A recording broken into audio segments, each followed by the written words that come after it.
Charles Darwin once said, "Freedom of thought is best promoted by the gradual illumination of men's minds, which follows from the advance of science."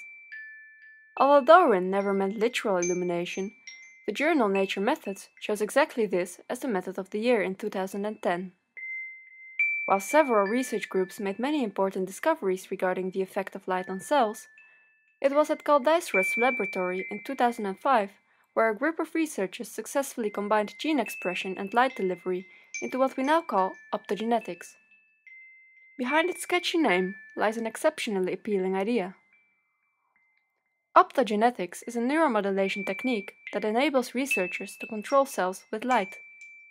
Here is how it works. A cell responds to light when it contains light-responsive proteins called opsins. These proteins are encoded by the so-called opsin genes, of which there are two types: microbial opsins, type 1, and animal opsins, type 2.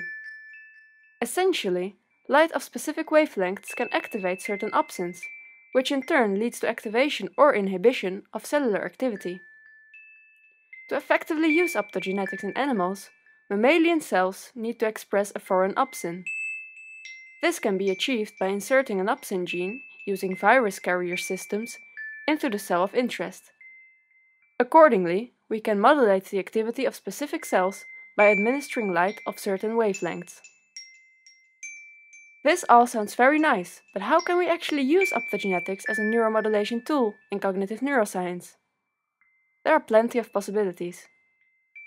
By using optogenetics, researchers have been able to demonstrate how symptoms of Parkinson's disease can be either aggravated or improved. They modulated the firing activity of single neurons, manipulating either direct or indirect pathways in the basal ganglia, a brain area involved in Parkinson's disease. Another study showed that optogenetics can be used to mirror dopamine release patterns in a brain structure called the striatum. The authors demonstrated how to evoke neuronal dopamine release in the dorsal part of the striatum in living rats.